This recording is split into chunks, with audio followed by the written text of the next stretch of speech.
जातीय जनगणना को भी इंक्लूड किया जाएगा। हालांकि ये केवल घोषणा है। 21 में सेंसस होना था, कब होगा ये किसी को नहीं पता है, लेकिन जो परिसीमन है उससे पहले जो है सेंसस कराना होता है। तो उम्मीद है कि ये परिसीमन से पहले ये सेंसस कराएंगे और सेंसस में जातीय जनगणना का भी एक कॉलम जो है जात का भी होगा।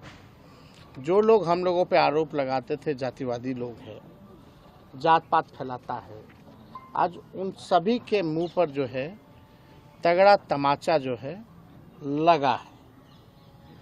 और ये जब तक हम लोगों को साइंटिफिक डेटा नहीं पता चलेगा पूरे देश की आखिर स्थिति क्या है, तब तक हम उन समाज, जो पिछड़ा समाज, जो गरीब, वंचित, शोषित जो लोग हैं, उनको हम लोग मुख्य धारा में नहीं ला सकते। गरीब कौन है, मजदूर कौन है, कचरा कौन साफ करता, ठेला कौन चलाता है, नाला कौन साफ करता है, दिहाड़ी मजदूर कौन है, और यही नहीं कौन भूमिहीन है, कौन कितना पढ़ा लिखा है, क्या है, किसको कितना सरकारी नौकरी है, किस जाति में, जब तक ये नहीं पता चलेगा तब तक आप जो है लोगों के साथ इंसाफ नहीं करना। तो एक डेटा आ जाएगा, डेटा के आधार पर आपको जो है इस पे बजट में प्रावधान करना पड़ेगा कि उनको मुख्य धारा में कैसे लाए। बजट उसी हिसाब का बनाना पड़ेगा। अब भाजपा के लोगों को, अब बिहार का चुनाव है, स्वाभाविक है, तो आएंगे कूद कूद करके कि हमने कराया, मोदी जी ने कराया। अरे मोदी जी ने तो कई बार नकारा। लड़ाई तो असली लालू जी ने, हमारे पुरखों ने, समाजवादियों ने लड़ने का काम किया है। और भाजपा के लोगों को, एनडीए के लोगों को हम आज थोड़ा क्रोनोलॉजी जो है और इतिहास जो है वो बताना चाहते हैं, इसलिए आप सब लोगों को यहाँ बुलाया गया।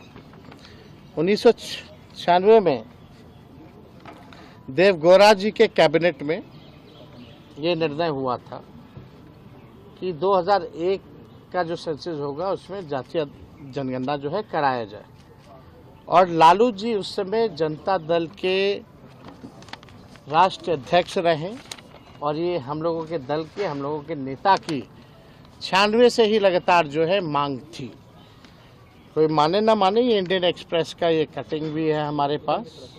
जब देवगौड़ा ने ये फैसला लिया था, इसमें लिखा the proposal for a caste based census, a move recently opposed by the Home Ministry, had been on top of the agenda of the 1996 United Front government। तो ये तो तब से ही हम लोगों की थी। और 2001 में कौन प्रधानमंत्री थे, किसकी सरकार थी?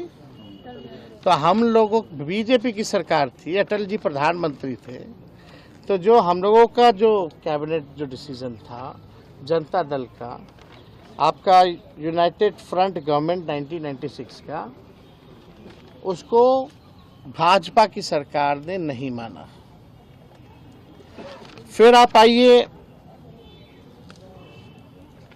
देखिएगा, 26 जुलाई 2015 को लालू जी ने राजभवन मार्च भी किया था।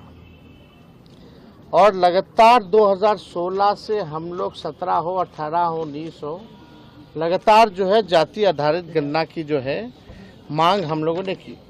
ये उस समय लालू जी का भी ट्वीट है 2015 का, ये भी पढ़ते, मोदी यूएन जाकर मेरे खिलाफ पिटीशन दे, लेकिन मैं गरीबों की लड़ाई लड़ते लड़ते आरक्षण बढ़वाकर जातीय जनगणना के आंकड़े प्रकाशित करवाकर ही दम लूंगा। ये 29 सितंबर 2015 का उनका ट्वीट है। और इससे पहले भी आप लोग सब लोग जानते हैं कि यूपीए की सरकार ने 2011 में जो है, हम लोगों ने 2010 में लगातार मांग की थी, जिसमें मुलायम सिंह जी भी थे, शरद जी भी थे। तो उस समय जो है ये हुआ था। हालांकि जब बीजेपी की सरकार आई, Arun Jaitley ji finance minister press conference करके कह दिए जब रिलीज़ करने का मौका है तो डेटा करप्ट है। उस समय भी भाजपा के लोग नहीं चाहते थे। आप सब लोगों को पता है कि कई बार बिहार विधानसभा से हमारे ही प्रस्ताव को पारित किया गया। जब हम लोग विपक्ष में थे, जातीय जनगणना का प्रस्ताव दोनों सदनों से पास किया गया, 18 में भी, 19 में भी, 20 में भी, 3 बार।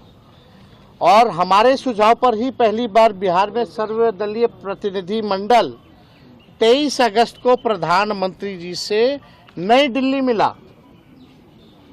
मुख्यमंत्री जी भी थे साथ में। मेरा ही 2 प्रस्ताव था, ये सब लोग चलिए प्रधानमंत्री जी से मिले। जब इन लोगों ने केंद्र पार्लियामेंट में केंद्र मंत्री ने मना कर दिया था कि जातीय जनगणना नहीं कराएंगे, तब हम लोग प्रस्ताव रखे थे, तब हम लोग सब लोग को लेकर के गए थे दिल्ली। और उससे पहले 3 बार तो हम लोग दोनों हाउसों में, लेजिस्लेटिव असेंबली में भी और लेजिस्लेटिव काउंसिल में भी, हम लोगों ने 3 बार सर्वदलीय प्रस्ताव जो है पारित किए करके भेजा था।